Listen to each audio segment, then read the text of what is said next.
We are able to win the most important customers in each vertical we go after. I felt like cheating a little bit. So what we did was that we changed the go-to-market motion from this more generalistic to a verticalized one. By breaking down these barriers and having them work cross-functionally under one roof, so to speak, has meant that they've been able to run incredibly fast. And the evidence of that, I think, is a world-class win rate. So the output here is a win rate somewhere between 75 to 50%. People were like, this is insane. Because if my win rate is 50, 75%, my problem isn't winning the deal. My problem is how many customers are making decisions. I need decisions. Whether they're yes or no's, I need decisions. Today, we welcomed Max von Bahr Emilson on the podcast, CCO at TrueLayer. For you who don't know TrueLayer, it is Europe's leading open banking payments network. For example, if you're a Revolut user, you have most probably experienced their technology.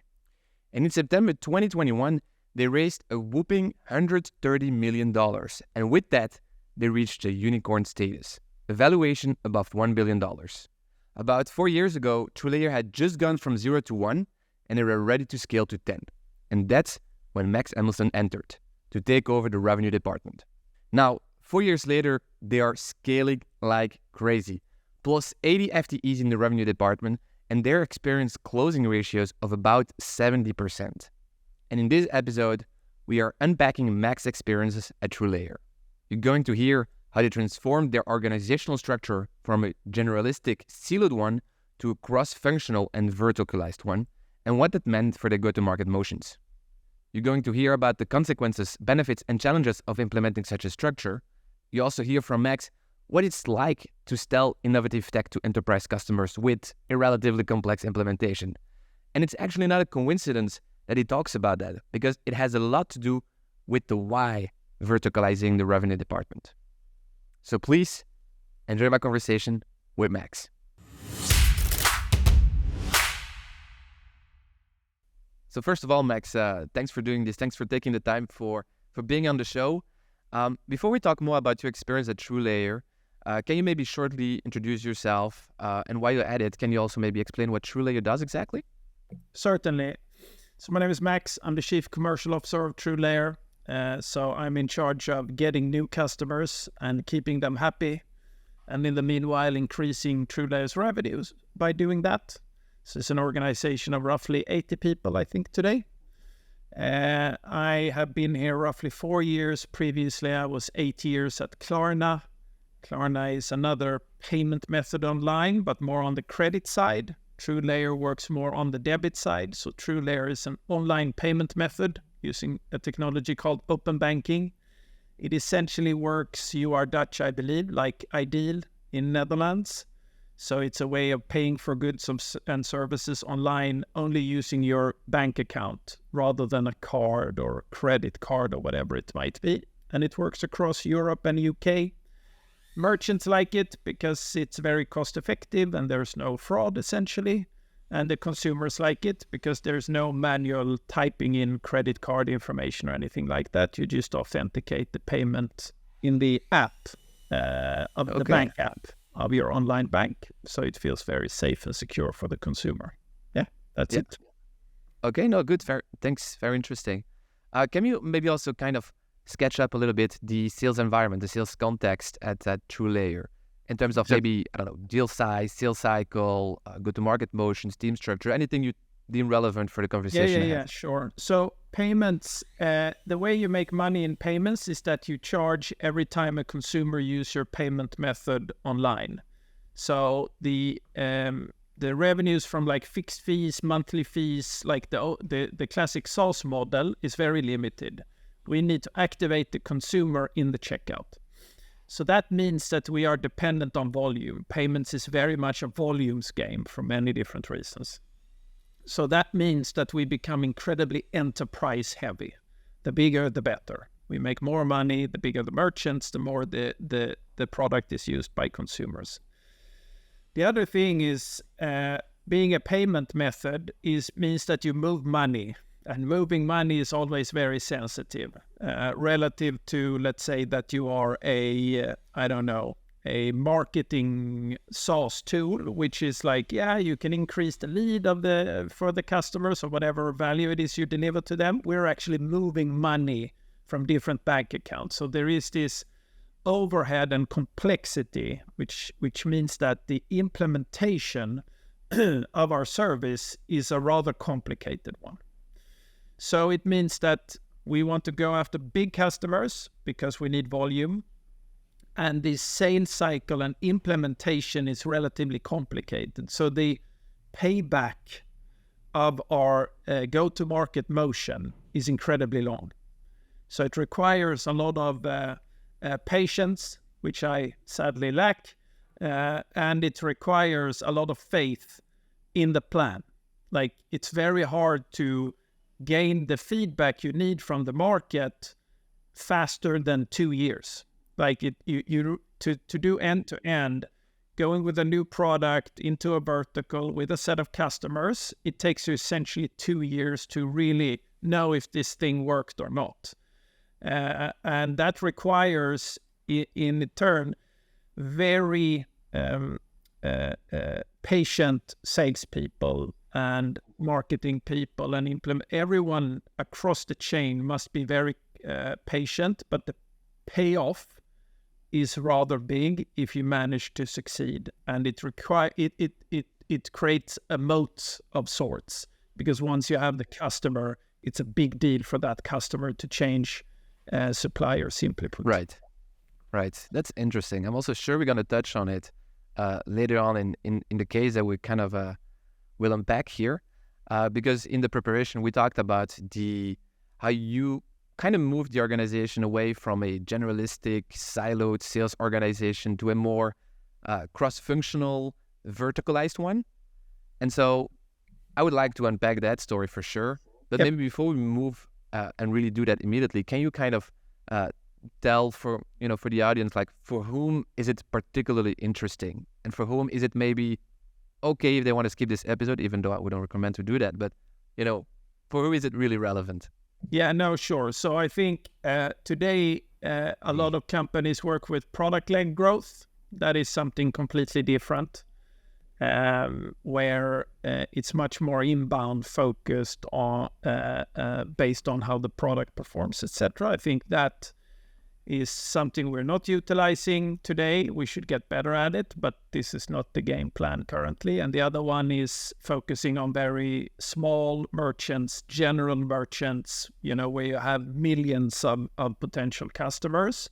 I think that as well today is not the motion. I think that will change in the future, but currently that's not what sort of our plan is for, because we have to go after these rather massive merchants, relatively speaking.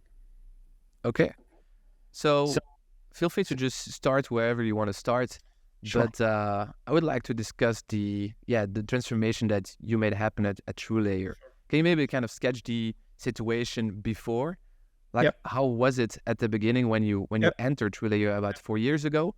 Yep. And how did it come to mind to also make the transformation happen? Did you see something that was not okay and that caused the rest? Like, curious about that.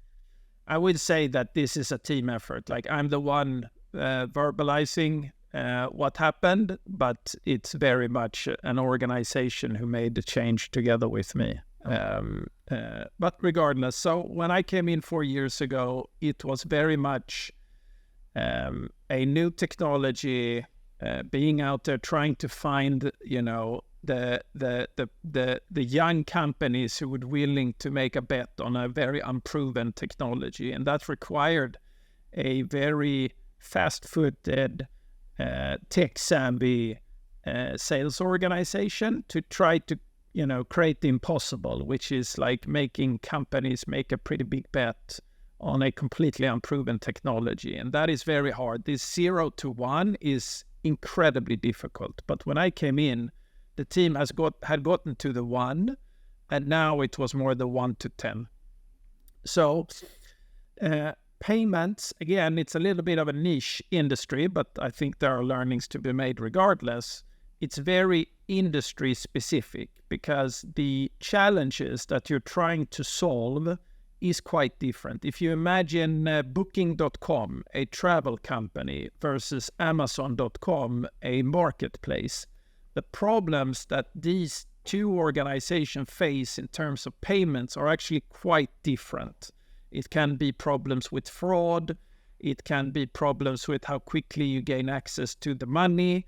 In travel, there could be, because of issues with companies going belly up, that it takes time for the money to get there, etc. I won't delve into the actual problems, but let's just say that each vertical and each industry have very specific problems.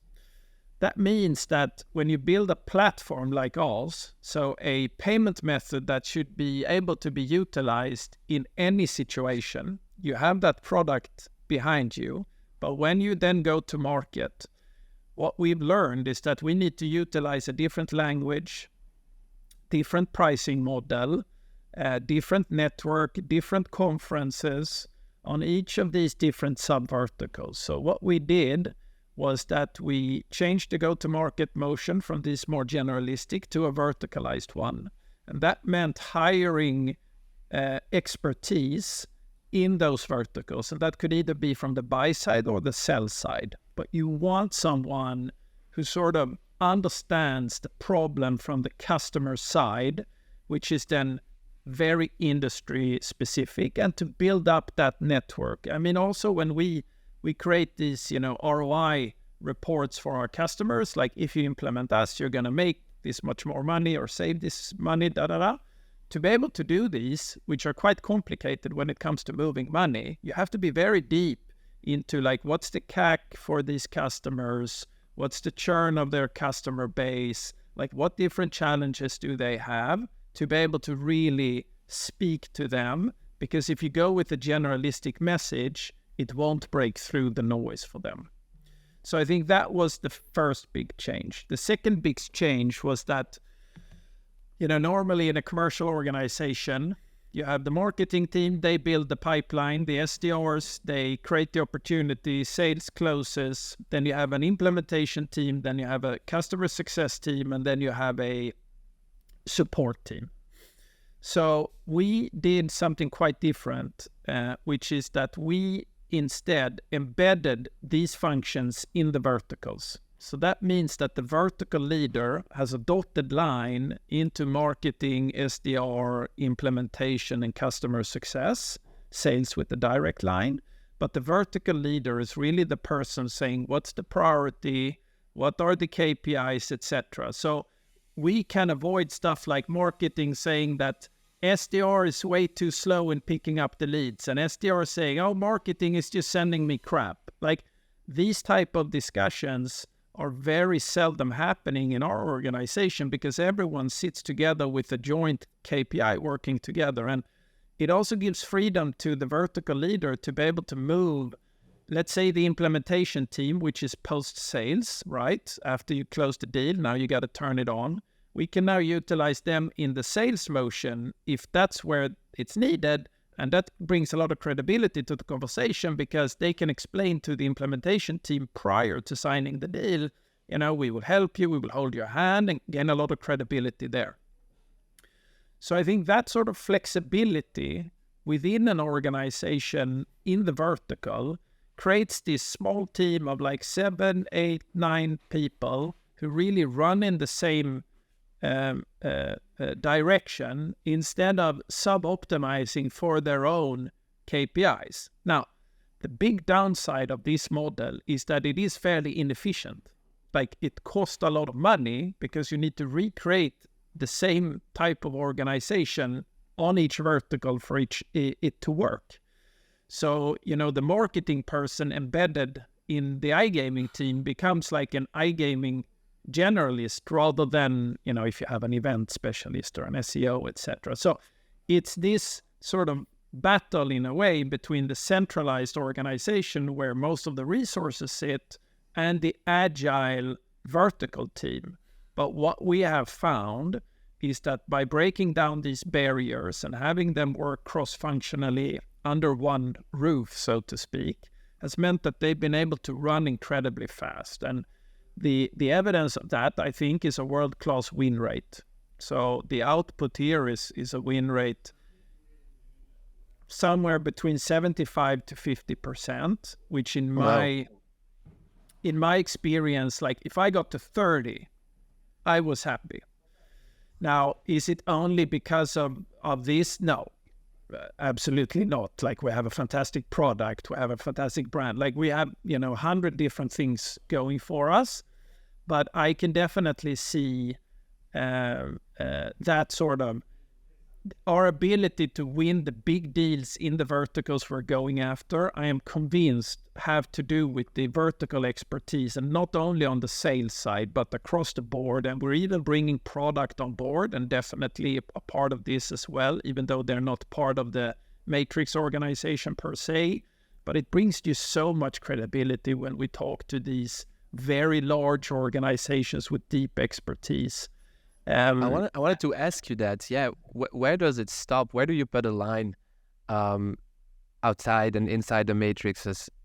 Because does it mean that product implementation, they cannot be part of a matrix depending on the situation, depending on the vertical? But for example, like the pricing strategy, certain go-to-market motions, remuneration systems inside the verticals, is that always dependent on a vertical, or are there some domains that, yes, are for an entire department? It's a great question, and I think this is a battle we have every day around what about this question, what about that question, right? And I don't have like a blanket answer to that. I think it has to do with the, how we scale and how mature our processes become. And I can see more and more with our processes becoming more and more mature, a lot of the more process-centric things, like, how do you handle leads? How do you do pipeline management? What are the weekly cadences? All of that good stuff becomes more and more centrally done. Whilst in the matrix, it's much more about creating a team, having a KPI, winning together, losing together, having the marketing person cheer when the implementation person takes someone live, having that sense of one unit working together is highly motivational, I find, for the team, and all of that good stuff. Relative to decentralizing like commission models, absolutely not. I have been pushing for including product and engineering in this type of model, so far for deaf ears, because we have a platform type of model from the product side. So I think that one is unlikely. So we keep it inside of the organization that I own, so to speak, but product is heavily involved in setting the go-to-market, being very close to the customer, all of that jazz. But there is no one like, head of travel. We don't have such a person in product yet. Hi guys, I quickly want to let you know that we are doubling down on this podcast, and by so doing we are looking for the better revenue stories out there. So if you like what you hear, please give it a like or a follow. It is a simple click on a button, but that click would mean the world to us. All right, let's go back. Got it. I absolutely love the team spirit that you create with such an organizational structure, and especially also the joint KPIs. Like I can imagine for sure that brings like the team in one and the same direction. But how do you then still make sure that on an individual performance level, people are still doing it at the highest level they can? Exactly. No, it's a great question, because it puts an immense pressure on the shoulders of the vertical leader. They become like a mini CEO of their own world, because they own everything from building pipeline to the ultimate KPI, revenues, and the revenues is if the vertical is mature, that is the leading KPI. But if it's a very immature vertical, it could be how many opportunities do we create this quarter. So you sort of like the KPI follows the maturitization of the vertical until it ends up with revenue finally. We come up with new products and new verticals and new countries. It's such a young company still that, for me, it's like running around spinning 20 different, like, oh, are we creating opportunities here? Are we generating revenues there? Because, and for someone like me, I don't think I have ADHD, but a little bit.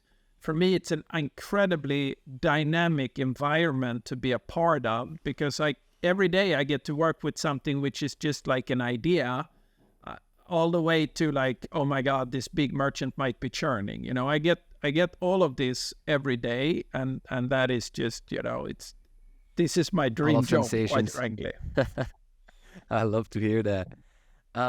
So maybe to talk about like the verticalization exercise that you had to make at the beginning of it, like what are the parameters you looked at? Was it easy to define like the verticals, the industries you really wanted to go after, and to differentiate them from the others?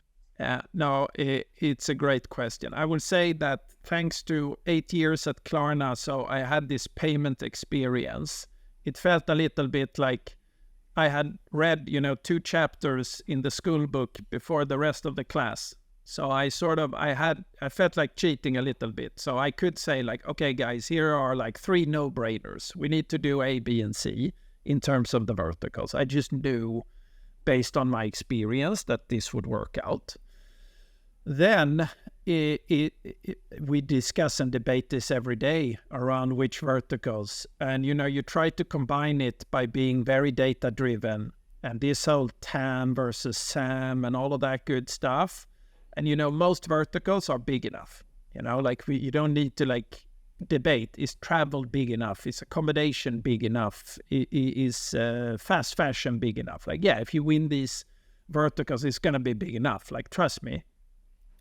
So it's very much a debate around the right to win. And the way I think about it is, that curve of like first movers, early adapters, early majority, late majority get fatter. Like in each vertical, there are merchants who follow that, but then each vertical fit that one as well. So there are verticals which are very slow moving and verticals which are very fast moving. So for me, what I'm always trying to gauge based on, we record every customer meeting. So I have the luxury of sitting maybe 3-4 hours a day. My wife complains even after bedtime, listening to customer calls and just trying to figure out like where are you getting enough signals from the verticals we're probing on, like, okay, like data-driven, not data-driven, there is something here. Here is a problem that the customer is popping up big enough. And then we maybe put an AE halftime or like, okay, man, probe here. Like talk to 10 customers in this vertical, throw in an SDR, let's see what we get. And we sort of unpack it slowly but surely to figure it out. So I would say it's a combination of strategy in terms of SAM, TAM, all of that good stuff, right to win, and just the knowledge of like how open is this vertical in trying new technologies, because we are in new technology. We're not selling card processing, which has been around since the 50s or whatever. This is brand spanking new. So if there is a vertical which is very like slow moving, let's not prioritize that one. Let's always think about who is able to make a decision. Because if my win rate is 50-75%, my problem isn't winning the deal. My problem is how many customers are making decisions. I need decisions. Whether they're yes or no's, I need decisions. So it's a combination of being very data-driven, but not too much. Follow your instincts and your gut. And what are the anecdotal customer discussions telling you? And you put all of that together. And then what we do each quarter is that we sit down in each main vertical and we go through how the quarter went, and we debate together with product around where should we now double down in which vertical. So it's a very dynamic work when it's such a young company as us, because, as a payment method, what you have to realize is that we're trying to create something that should work everywhere. Like the end goal here is that everyone should be able to use open banking TrueLayer across the board, in-store, digitally, vertical, whatever it might be. But you have to incrementally win the consumer. So like the whole technology play. Like one day I want to de-verticalize and become this general sales again, because then like, oh, open banking, yeah, of course we're going to use open banking. It's a no-brainer. But today it's like, I don't know, cutting edge, but like it's still fairly fresh technology. So that fear still is there. So we need to figure out who is brave enough to actually dare to take the plunge, and then sort of go from there. That's interesting. I also like how you brought in like your past experience at Klarna, in terms of knowing the industry and knowing what vertical you should enter. How about like the team? Do you also like recruit particular people that have industry specific knowledge, or how do you look at that? Yeah, so we have 3 main verticals today. All 3 of those have sold a similar product to the same industry before. So this is, there's not a lot of humans on the planet who has been selling the same technology to the same type of customer in a leadership position in Europe. Like it's very narrow.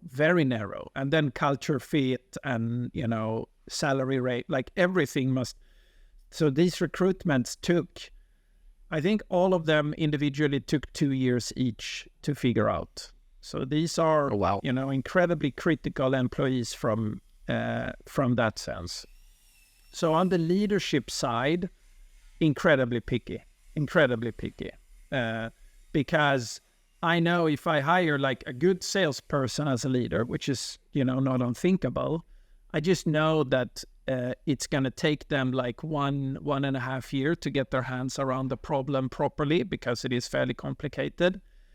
And with the, demands in today's environment and, the revenue screws have turned up the last 18 months, I don't have that time. So very picky there. Whilst on the IC side of things, it's much more about like mindset, intelligence, all of that good stuff. If you have the right background, it's a plus. It really is. Some more important than others. But like a lot of the salespeople we have today, I believe, is the first time they've worked in payments, I would say the majority. So that's less of a problem. But I put in an enormous amount of energy and time in making sure we get the right leaders with the right expertise. That's interesting. Leadership team, yes, for experience, ICs, more focused on skill set and mindset. And I get it though, because the leadership team can probably transfer everything they have had in their past experience to then the rest of the team. Exactly. And I know that the strategy is they're going to have a bunch of ideas. They're going to go out and probe it. If you bring in a new person, it's very much around like, yeah, I'm going to go out and listen to the market. And of course you should everyone needs to listen to the market, but bring 3 hypotheses on where you think we should go. And then maybe one of them works out. And that just, outside of the network to be able to sell, I don't really care about that. That's a nice to have. It's really the strategic. Like we brought in someone who had just recently head of e-commerce, 12 years at PayPal as head of enterprise sales, something like this. Very, very sharp, incredible experience. And like in 1 week, it feels like he's been here for 6 months. He's just like, the conversion rate here is too low. The coverage here is too low. We need to think about this. This doesn't work. And you just sit there like, oh my God, we've been trying to break into this vertical now for 4 years.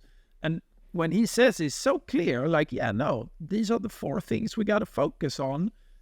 Let's get to work, that power and that credibility and the feedback from the team, the vertical, who got a new leader, that's always shaky. Like we brought in many leaders and the whole team churns because, it's a new leader. It's perfectly natural. There's no problem with that.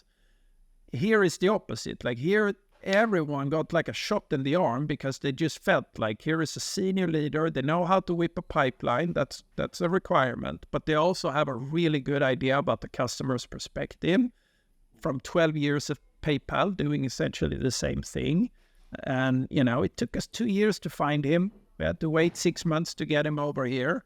But, no problem compared to the value he has delivered in just like 2 months. Yeah, when it's a fit, you kind of feel it immediately. Can you maybe talk about like the buy-in of the leadership team? Because I can imagine like, I don't know also if the idea of verticalizing also came maybe from them, or was it from other people inside the organization of kind of a I back and think, forth, or how was no, that? it's a fair question. I think that most of the leadership team I have recruited. So by definition, it comes afterwards. And I think everyone is bought in. We are debating it. I think everyone is bought in conceptually on it. Then I think what you mentioned before on the balance, like where does the accountability sit? Because if I'm head of customer success, am I accountable for the revenue, or is it the vertical leader? And the answer is yes. You both are. That's the problem. Exactly. This is the lack of one throat to choke is a problem. So what I put a lot of effort in, I don't know if you read 5 Dysfunctions of a Team, but this is the book. It takes you 3 days to read in the evening. It's the lightest book you read, but it is my Bible, and it's really about the question of assumption of positive intent. And I talk a lot about the assumption of positive intent, and that is, with your friends and with your family, there is an assumption of positive intent. So when your mom says like, hey, why do you dress, you need to dress nice or whatever, she says something that if it's someone else saying it, you would say, go to hell, but it's your mom. So you know that all she's doing, she's trying to look out for you, right? Yeah, so she has good intent. She has good intent. So when someone writes on Slack and says, hey, why is this customer contracting? If there is no assumption of positive intent, the other person will go, hey, I'm being questioned on my job here. Who's this person who just came in 2 months ago? Now I'm going to get defensive and aggressive. So creating this culture of assumption of positive intent, it solves like 9 problems out of 10. And as soon as I sense conflict, as soon as I sense finger pointing, like it is always the lack of assumption of positive intent. And the way to solve this, one of them is the matrix organization, where you sort of remove it forcefully. The other is, there is, it's very simple. It is physical time together. You have to talk to each other. This is the absolute most critical one. If it's only digital interactions, if you're going to deliver constructive feedback, do it in person. But the most important thing is being vulnerable, being open and vulnerable with each other. And that starts at the top and roll down.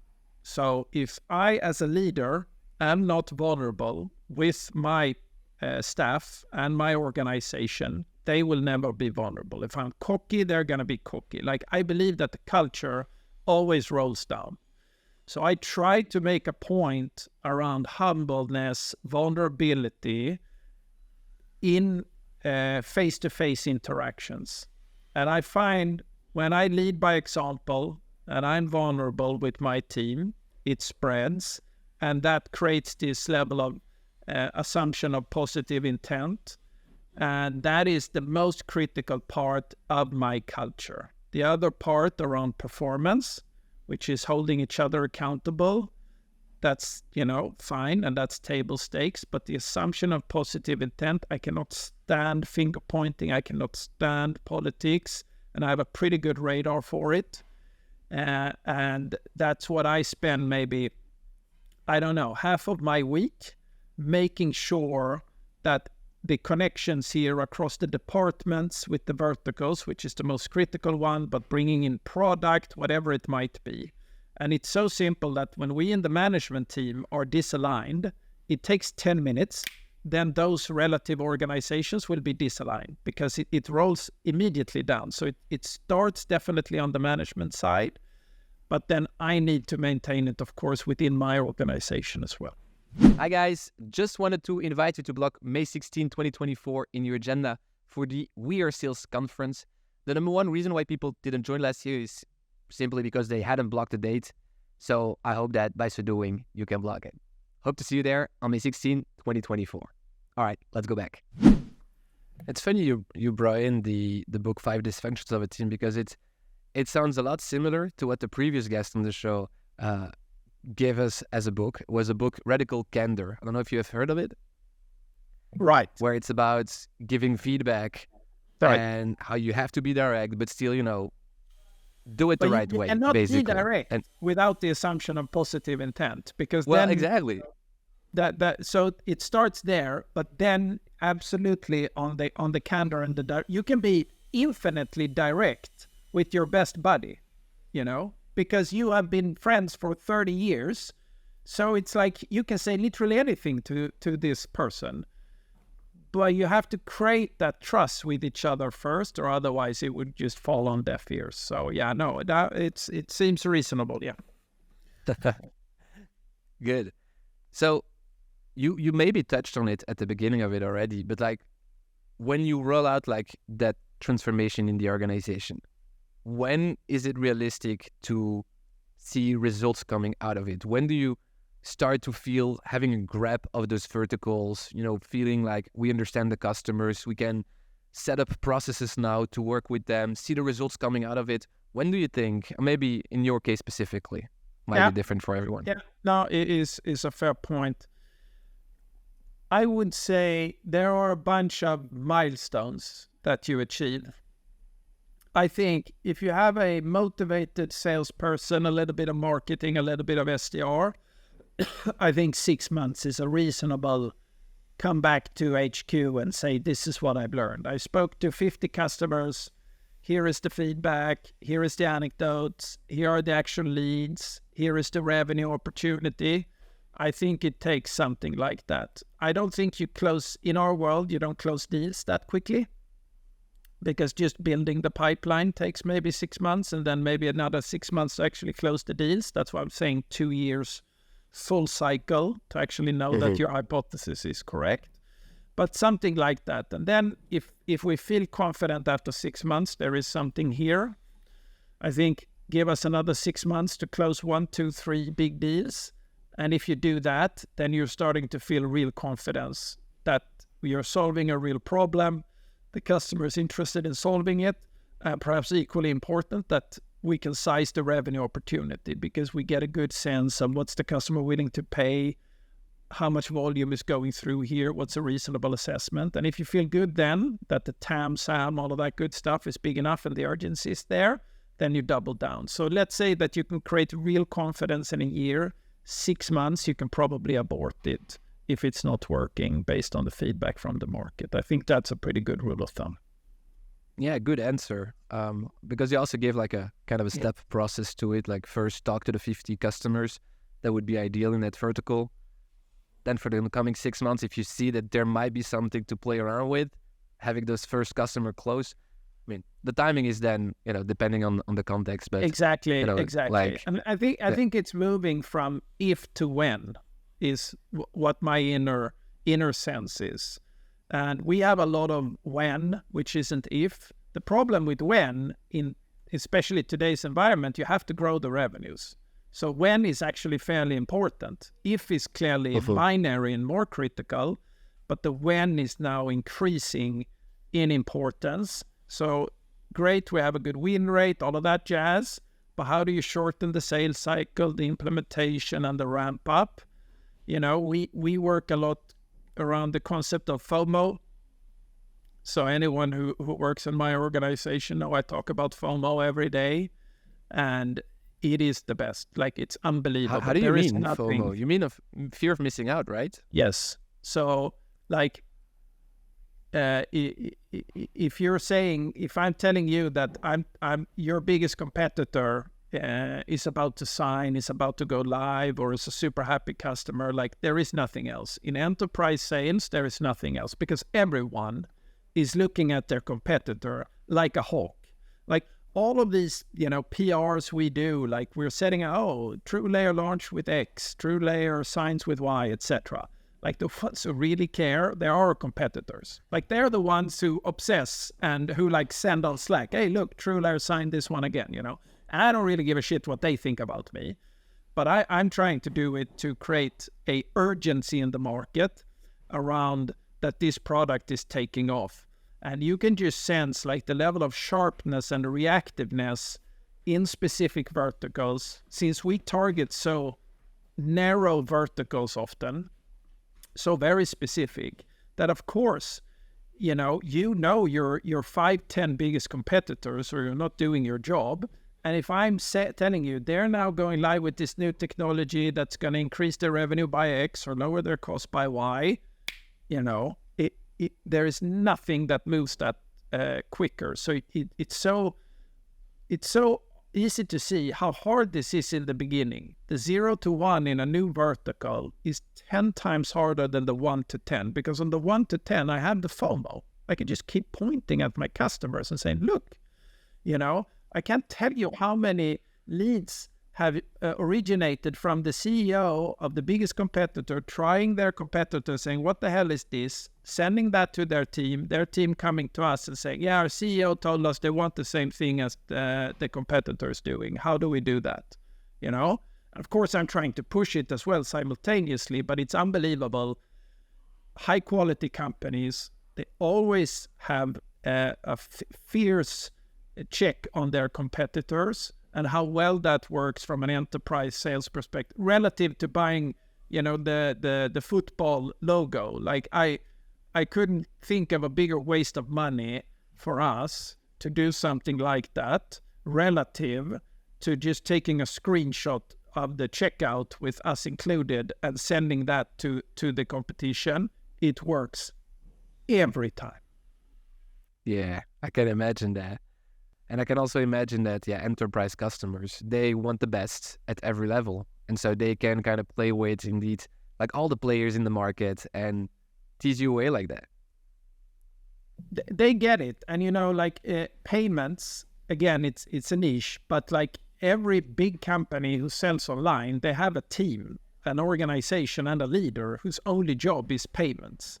And again, right, so you have both the vertical problem to solve, and then you have the payments. So you have two lengths. You need to be an expert. You need to understand the vertical, and you need to understand payments and how they interact together. This is why having salespeople working here for a long time, gaining this understanding in the network is so important. The problem is, if you bring a salesperson from like Salesforce, they are like, where are the processes? Where are the presentations? Where are the leads? I want to earn commission in 2 quarters, etc. And that's not how this works. This is very much, you need to create that together with the vertical, because it's such a niche. And then the cycles are so long. But then once you get the customer, it's good. You can earn a lot of money. But you have to have that sort of business development mindset. It's not selling a box, it's very much developing with your customers. And that requires a very, very specific salesperson relative to selling like a SaaS software or whatever. Got it. In your opinion, like what is the biggest advantage of having a model like that? Is it cooperation? Is it understanding the customer? Is it rapidity? Is it anything else I've not mentioned? Yeah, I think the output is it's quicker to get to the revenues. Like that's the ultimate output. And the reason behind that is the win rate, that we are able to win the most important customers in each vertical we go after. And the reason why we're able to do that is that we hire very intelligent, very hardworking people who we give the chance to nerd down into a specific, they become totally obsessed about it, and they work together all the way across. It's not like, oh, deal sold, throw it over to implementation, good luck, I'm off to the next one. Having that end-to-end view cross-collaboratively is incredibly important. Making sure that sales isn't selling crap that we don't have. Like they are accountable all the way, and they only make money when the product is actually used. So it's sort of like a self-reinforcing system. I could have paid commission when they close the deal on like a projection. But I know that would lead me in very dark places. So I think like the output revenues is much higher. And the reason is that we win more deals and you have the accountability across the chain, which just means that the output, the revenues will be much greater because it's not this sort of siloed, oh, it's their problem. Like that, of course, it exists a little, but it exists a lot less. Right. So I think that's the main benefit. How do you see this evolves? Do you see yourself adding new verticals to the business? Or because you mentioned earlier something about, willing to be a generalistic provider again. Does that mean that the organization should also evolve towards a more generalistic structure, or do you just add on new verticals to the business? It's a good question. I think the short to medium term, it is more verticals, more countries, all of that good stuff. So you can theoretically replicate the vertical in France and in Spain, etc.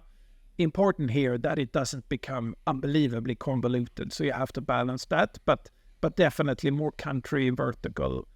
Then, a little bit like Klarna, Klarna became like mainstream at some point a couple of years ago, where you're like, oh, I'm calling from Klarna. Oh, Klarna, but when I worked there, it was like, yeah, you get the goods first and you touch and feel them and then you pay. And people were like, this is insane. They're past that. We are at that stage still. But once everyone, 80% of the population has used our product or whatever that, line of demarcation is, then the verticalization becomes less necessary. Like when our product becomes table stakes, I think stuff like activity levels and processes becomes much more important, because then it's like, here it is, here is how it works, and that scales much better. It's much easier to hire, like we spoke of before. You can bring in someone, you have an onboarding program, we use Medic, we use Challenger Sale, like it's bam, bam, bam, read these books, pick up the phone 50 times a day, whatever. I think you have to get to that point at some point. I think you will always have a ninja enterprise, very big enterprise expertise. That's fine. But we will become less dependent on that verticalization when the technology becomes more mainstream. But that's, I don't know, 10 years, 5 years, very hard. Oh, really? Interesting. So if you had to do this all over again, I'm sure there were a couple of things you would have done differently. What's some of the elements, would you have done differently? I think that when I came in, we were trying to find our feet in terms of like, what are the output KPIs that we should be optimizing for? Because early on in a company's history, it might not be revenues. It could be number of customers. It could be usage of the product, like all of that good stuff. I pivoted my focus to revenues way too early. I should have been more long-term focused from day one. It just led to a bunch of sub-optimization. Why was that? Huh? Because I can imagine that other sales leaders, also maybe prioritized revenue before other things. So why was that? Was it why I chose to prioritize it early? Yeah. I mean, I was the chief revenue officer at that time, like you have the name and the you have the output. It's the expectation that's being, like that's it, like I was trying to really figure out, how quickly can we scale this thing? And you end up nickel and dime scaling it, you're sort of scaling it a couple of percent. But when the nominal is very low, a couple of percent, it doesn't matter, Of course, it's important to show that you grow the revenues, but like, I think we would have benefited from taking a little bit of a longer view, saying like, how do we get to, whatever milestone it might be, and raising that bar and having adequate amount of time of achieving it. Because if you keep setting aggressive targets without really understanding how you're going to reach them too early, sort of lose credibility, you sort of burn a lot of energy and hiring on stuff where the ROI is just like, yeah, even if you achieve it, it's like, it's not moving the needle. But once we sort of realized and cracked it, we started closing very big deals instead. And, maybe 6-12 month sales cycle, 6-12 month implementation cycle. That's the 2 years I'm talking about, right? But I'm not asking for the revenues of this customer because we cannot make money until we close the deal and sort of turn them on. So, having that, I think it's a question of maturity and being so secure in your own ability to execute that you can be, like, everyone calm down. We need 2 years to fix X, Y, and Z. And I think today I have a little bit more of that maturity. But I think when I came in here, I probably put a lot of pressure on myself to try to get the ROI moving a little bit too soon.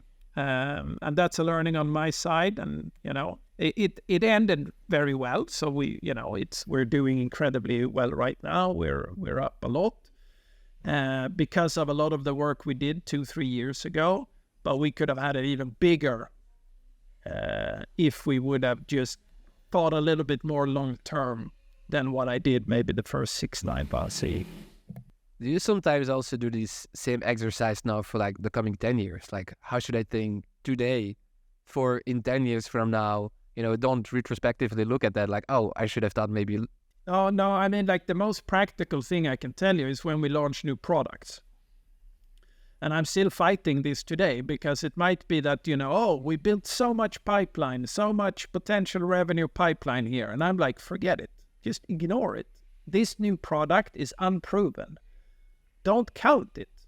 I want to see 100 leads. I don't want to see 100 million ARR leads because you don't know what the customer is worth to us. That's just like a very practical hands-on mistake that I did 4 years ago, trying to make sure that we don't do exactly the same. Everyone gets excited, because I need to see the customer go live. I need to have them live for a couple of months to get a sense of like, yeah, this is how the ROI on this product is. The customer's happy, it works. Okay, let's triple down.